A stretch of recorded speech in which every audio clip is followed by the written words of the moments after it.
অনেকেই ভাবে দুর্নীতির বিরুদ্ধে লড়াই শুধু রিপোর্ট আর অফিস ফাইলের গল্প, কিন্তু সেই লড়াই যখন একজন মানুষকে চাকরি, পরিচয়, এমনকি সামাজিক অবস্থান থেকে ছিটকে ফেলে দেয়, তখন সেটা শুধু অফিসিয়াল যুদ্ধ থাকে না, হয়ে ওঠে বেঁচে থাকার সংগ্রাম। শরীফুদ্দীন একজন সাহসী কর্মকর্তা, এই সংগ্রামের প্রতীক। ৩ বছর আগে দুর্নীতির বিরুদ্ধে আপোষহীন অবস্থানের মূল্য দিতে হয়েছে চাকরি হারিয়ে, কিন্তু তিনি হাল ছাড়েননি, মাথা নত করেননি, আইনের দ্বারস্থ হয়েছেন। আর আজ ৩ বছরের দীর্ঘ অপেক্ষার পর আদালতের রায়ে তিনি ফিরে পেলেন সেই চাকরি, সেই সম্মান, আর সবচেয়ে বড় কথা, ন্যায় বিচার।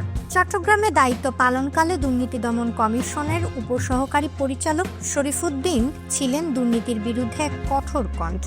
ঘুষ, ভূমি দখল, ক্ষমতার অপব্যবহার সবকিছুর বিরুদ্ধেই তিনি তদন্ত করেছেন সাহসিকতার সঙ্গে। তার নেতৃত্বে প্রকাশ পেয়েছিল একাধিক প্রভাবশালী দুর্নীতির নথি। তবে দুর্ভাগ্যজনকভাবে এই সততার মাসুল তাকে গুনতে হয় ভয়াবহভাবে। ২০২২ সালের ১৬ই ফেব্রুয়ারি কোনো কারণ না দেখেই শরীফুদ্দীনকে চাকরি থেকে বরখাস্ত করে দুর্নীতি দমন কমিশন। প্রজ্ঞাপনে সই করেন দুদক চেয়ারম্যান মঈনুদ্দিন আবদুল্লাহ। একজন সৎ কর্মকর্তাকে এভাবে চাকরি হারাতে দেখে হতবাক হয় দেশের সচেতন সমাজ। শরীফুদ্দীন নিজেও বলেন তিনি কোনো শোকজ পর্যন্ত পাননি, অথচ হঠাৎ করেই তার পেশাগত জীবন থেমে গেল।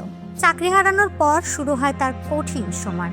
আয়ের পথ বন্ধ, পরিচয়ের গৌরব নেই।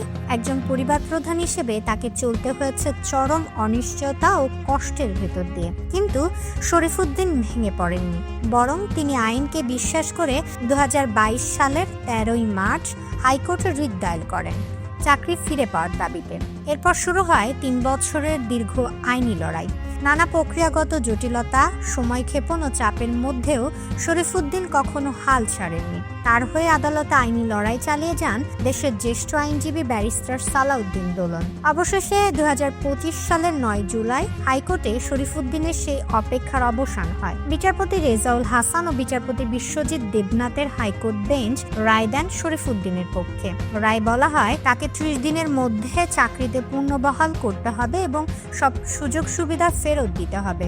রায়ের প্রতিক্রিয়ায় আদালত কক্ষেই শরীফুদ্দীন ৩ বার উচ্চারণ করেন আলহামদুলিল্লাহ। তিনি বলেন, ৩ বছরের আইনি লড়াই শেষে আমি ন্যায় বিচার পেয়েছি। ৫ আগস্টের গণঅভ্যুত্থান না হলে হয়তো আজকের এই রায় পেতাম না। আজ থেকে সব দুঃখ কষ্ট মুছে গেল, আর কোনো দুঃখ নেই। এই রায় শুধু শরীফুদ্দীনের ব্যক্তিগত বিজয় নয়, এটি বাংলাদেশের একজন সৎ কর্মকর্তার পাশে দাঁড়ানোর সাহস দেখানোর দৃষ্টান্ত।